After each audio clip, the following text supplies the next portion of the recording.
Good morning, ladies and gentlemen. I want to turn quickly, please, to my scene set, which is an example of a project which, as you will all be aware, was private sector-led investment undertaken really at the best possible time to undertake high-risk development, and a scheme which I would suggest, with all due apology to Peter,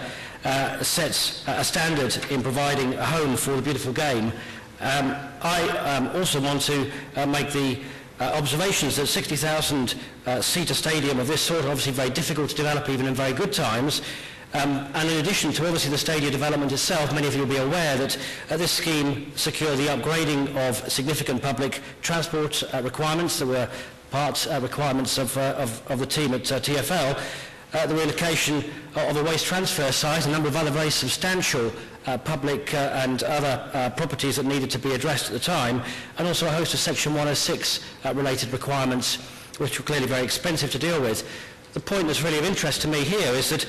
in 2002-2003, when the business planning work was undertaken, this project was one which could be undertaken through a combination of enabling development, and the enabling development is continuing, as many of you will be aware, as you go up and have a look at the area around the Emirates Stadium. The naming rights, which were sold for substantial sums of money, and as you can see, that speaks for itself. And of course, the critical component to this was the £260 million bond that was secured against future revenues, in something of a similar way to the way in which has just been referred to by Matthew in his presentation. In these more austere and difficult economic and financial times,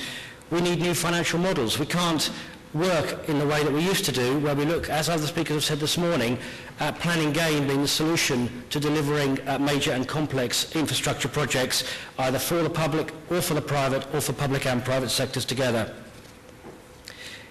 In recent months, you will have seen extensive coverage in the regeneration media of TIF, tax incremental finance, based ideas. Many of these ideas are evolving ideas. Tax incremental finance is a model which we are looking at very closely in the UK in a variety of settings, and one's just been referred to in Battersea,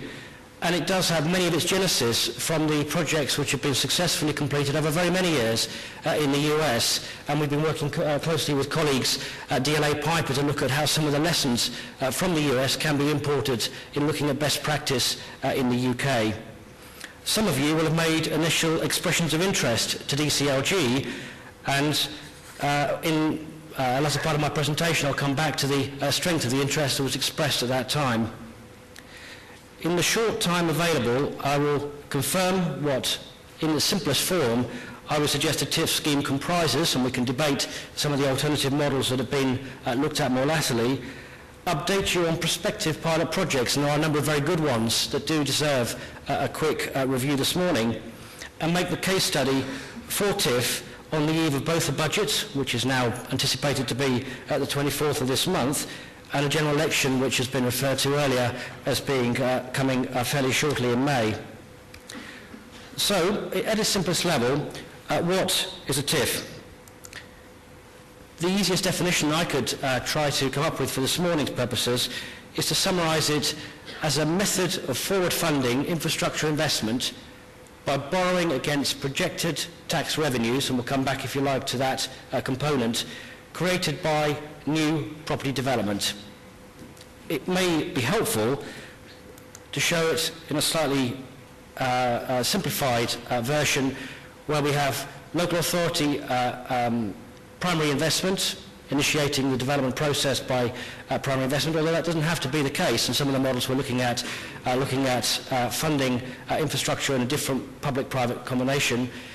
Private and public sector development obviously being successfully secured off of the back of the funding of that infrastructure, and then the incremental tax revenues arising off of the back of the new development which has been successfully secured. TIFs are not the only option open to us. As you will be aware, bonds are also being discussed, and have seen fairly recent press coverage of a variety of bond-related solutions, again largely being imported from the US. The US bond models are both municipal and local government, and they're commonplace. However, ultimately these have to be underwritten by secure revenue and some form of guarantee or pledge, which is clearly a challenge for some public sector organisations who may be looking at bond-related opportunities. At a time of financial nervousness, I beg your pardon, bonds are not a clear-cut alternative, in my opinion. Many of you will be familiar also with PFI and PPP-related partnership schemes, and we may come back in a few minutes' time to TfL's view on PPP and its success in delivering improvement to the tube network. I'm not ignoring PFI and PPP, but clearly some of these relatively complex vehicles have come under financial scrutiny as of late. TIF has, at its simplest, the attraction of being entirely related to incremental tax arising from the development process. In other words, it can be a situation where there is no new tax and no lost tax to account for. And of course, once the development process has been completed and the infrastructure works have been fully financed, the Treasury will collect the full benefit of the TIF-related incremental tax. In looking at individual case study projects, the question we're looking at is that the underlying test is where, but for the TIF, the relevant tax revenues would not have arisen. The question we're then left with is, how and when will TIF-based projects be selected? As I've mentioned a moment or two ago, many of you will be fairly familiar with TIF or have looked at TIF in the context of the DCLG invitation last spring to make an expression of interest, and it was the English authorities that were targeted at that particular time, to make an expression of interest relating to an oven-ready project, a project which had already more or less got to the starting line. And the letter, which was fairly brief and which many of you will be familiar with, asked for a limited amount of initial information relating to how a TIF would be the difference between a scheme successfully proceeding and not proceeding.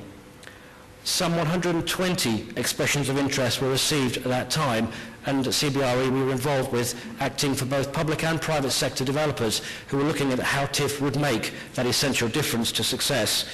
That number of expressions of interest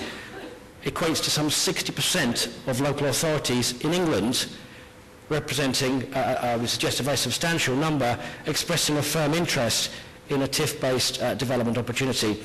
And we know from the work that we were doing at the time that there were very many other local authorities who were interested in TIF, but didn't feel their projects were sufficiently oven-ready to be a credible pilot project. Let's turn briefly to a few case studies which I think are helpful in illustrating where this discussion has moved on to. North of the border, in Scotland, the Scottish Futures Trust, an agency of the Scottish Government, has entered into detailed discussion with a variety of prospective TIF-based candidates, and there are several good outline proposals which are now coming to shape. In North Lanarkshire, the Council is seeking to secure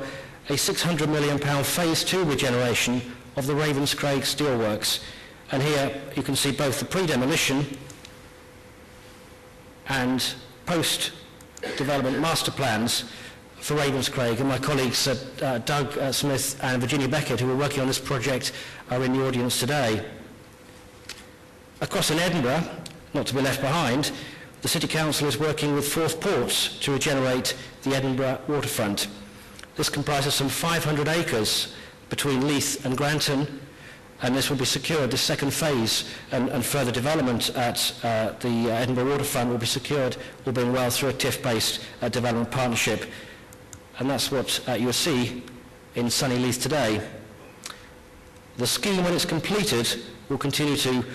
provide a better and improved and successful development context